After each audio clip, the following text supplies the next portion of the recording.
ఇక గతంలో రుణమాఫీ గురించి పట్టించుకొని పార్టీలు ప్రస్తుతం మాట్లాడుతున్నాయని మంత్రి తుమ్మల అన్నారు. రైతన్నల ఆదరణతో కాంగ్రెస్ ప్రభుత్వం అధికారంలోకి వచ్చిందని చెప్పారు. ఒక పథకాన్ని ఆపైనా సరే రుణమాఫీ, అదేవిధంగా రైతు భరోసా, రైతు బీమాను అమలు చేస్తున్నామని అన్నారు. అన్ని సబ్సిడీ పథకాలను మళ్లీ పునరుద్ధరిస్తామని మంత్రి స్పష్టం చేశారు. ఖచ్చితంగా 2 లక్షల వరకు కూడా రుణమాఫీ చేసి తీరుతామని, ఏ ఒక్క రైతు అధైర్యపడవద్దని మంత్రి తుమ్మల స్పష్టం చేశారు.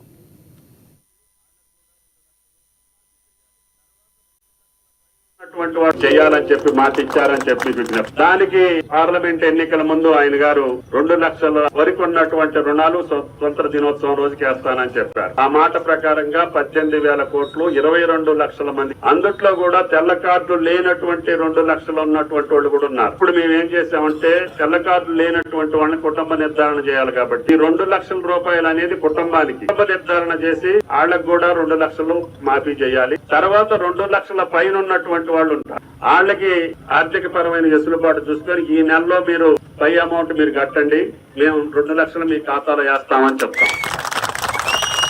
ఇది కుటుంబ నిర్ధారణ చేసినటువంటి 3.5-4 లక్షల మందికి ముఖ్యమంత్రి గారితో నిన్న కూడా సమావేశం చేసి పరమైనటువంటి అంశాలు చూసుకొని నేను తప్పకుండా చేస్తానని చెప్పారు. కాబట్టి ఫైనాన్స్ మినిస్టర్ గారు కూడా ఇవాళ రేపు దేశానికి వస్తారు. ఆయన ఇతర దేశాల్లో ఉన్నారు. ఫైనాన్స్ సెక్రటరీ కూడా లేడు. కొంత వెసులుబాటు చేసుకుని 2 లక్షలు పూర్తి అయిపోయిన తర్వాత 2 లక్షల పైన ఉన్నటువంటి వాళ్ళకు కూడా మీరు ఈ తారీఖు లోపల ఇంత కట్టండి, ఆ రైతులకు 2 లక్షలు వేసే బాధ్యత ఈ ప్రభుత్వానికి.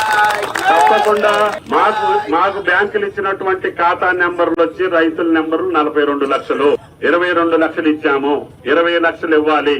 అందుట్లో 3-3.5 లక్షలు నిర్ధారణ కూడా అయిపోయింది. దానికి పెద్ద ఆయన అన్నట్టు ఆధార్ నెంబర్ లో పొరపాటు ఉంటే ఆగిపోయింది, పేరులో పొరపాటు ఉంటే ఆగిపోయింది, బ్యాంక్ అకౌంట్ లో తేడా ఉంటే ఆగిపోయింది. ఈ అన్ని కూడా క్లియర్ చేసి మా ఏవోని మీ ఇళ్లకు క్లియర్ చేసి మాకు లిస్ట్ కూడా పంపించారు. ఆ అమౌంట్ ని ముఖ్యమంత్రి గారికి కూడా ముందు పెట్టాను. ఆ వేసిన తర్వాత 2 లక్షల పైన ఉన్నటువంటి వాళ్ళకు కూడా వేసే బాధ్యత ఈ ప్రభుత్వాన్ని. పై అమౌంట్ 25,000 50,000 కట్టకపోతే మేము 2 లక్షలు వేసినా కూడా ఆ రైతుకు ఉపయోగం ఉంటుంది. రెన్యువల్ కాదు, తప్పు రాదు, దాని వల్ల మీకు ప్రయోజనం. కాంగ్రెస్ పార్టీ వాగ్దానం